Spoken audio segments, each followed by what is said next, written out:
इस चैप्टर की शुरुआत में हम देखते हैं यंग इनके बाहर झाड़ू मारते हुए गायों की बातों को याद कर रहा होता है जो कि उसने उससे कहा होता है। मुझे लगता है कि हमने उसे ढूंढ लिया है। तुम ऐसा समझ सकते हो कि यह कुछ ऐसा है। हमने उसे ढूंढ तो लिया है पर यह कंफर्म नहीं कर सकते। हम यह वास्तव में नहीं जानते हैं कि यह वही है, बल्कि अधिक संभावना है कि यह एक नहीं है। जो सुन यंग कहता है, आखिर तुम यह किस तरह की बकवास कर रही हो? तो गायंग उसे बताते हुए कहती है, मेरा मतलब है कि मुझे डिटेल में बताने के लिए और पैसे चाहिए। जिस पर योंग गुस्से के साथ कहता है, क्या मैंने तुम्हें ऑलरेडी कुछ समय पहले ही एक्स्ट्रा पे किया था, इसलिए अगर अब तुम और पैसे चाहते हो तो तुम्हें मुझे कुछ ठोस सबूत देने होंगे। गायोंग जिस पर कहती है, वेल अगर बात करते हैं कि तुमने व्हाइट हॉर्स स्क्वाड को कितना नुकसान पहुंचाया है तो हम हताहत हुए लोगों को इग्नोर कर सकते हैं क्योंकि यह बस मिसअंडरस्टैंडिंग थी। लेकिन प्लीज मुझे बताओ कि हम इसके लिए किससे डिमांड करेंगे? वहाँ पर डिस्ट्रॉय हो चुके बिल्डिंग, जंगलों और खेतों की,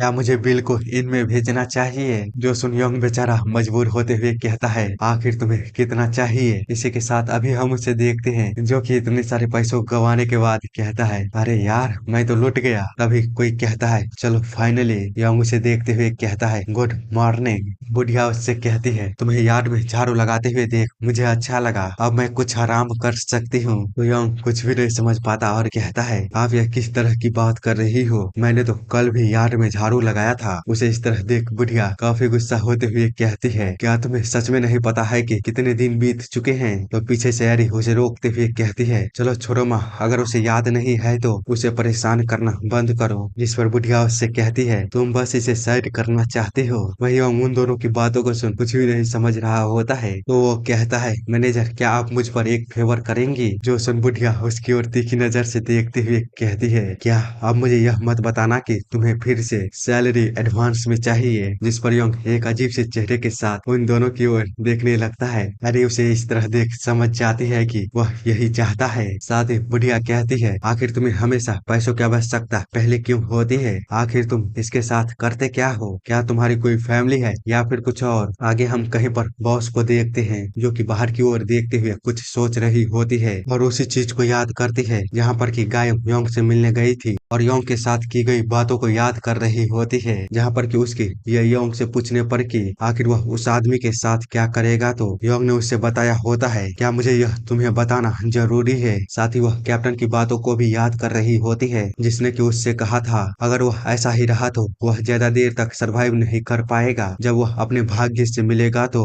उन दोनों की बातों को याद करते हुए काफी ही ज्यादा परेशान होती है। आगे हम उबक के घर पर देखते हैं जहाँ पर कि उबक और उसकी वाइफ बात कर रहे होते हैं। तभी उन सभी को कुछ आवाज सुनाई देती है जो कि कह रही थी, ओह गोलमडोल भाई तुम यहाँ पर हो? मैं बताओ क्या तुमने इन डम्पलिंगों में से कुछ खाया तो नहीं है रास्ते में? जो सुनयोंग कहता है, तुम कीड़े कहीं के, तुमको क्या लगता है मैं कौन हूँ? उसी समय उबक भी बाहर निकल कर आता है तो उसके बच्चे उसके पास जाते हुए कहते हैं, फादर यह डम्पलिंग गर्म है, आप क्या खाना चाहेंगे? यह काफी स्वादिष्ट है। तो उबक कहता है, नहीं यह ठीक है, जाओ और अपने माँ के साथ इसे खाओ। आगे वो योंग के पास जाते हुए कहता है, क्या तुम बिजी हो? योंग उसे बताता है, हाँ हमेशा की तरह। तो उबक कहता है, क्या हम थोड़ी देर के लिए बात कर सकते हैं? योंग जिस पर कहता है, क्या बात करना? आगे हम उन दोनों को कहीं पर देखते हैं जहाँ पर कि उबक कह रहा होता है, योंग क्या तुम सच में एब्सोल्यूट वन का डिसेबल हो? जो सुन योंग उसकी ओर थोड़ी देर गंभीर से देखने के बाद उससे कहता है, हाँ सही कहा, क्या तुम यह नहीं जानते थे?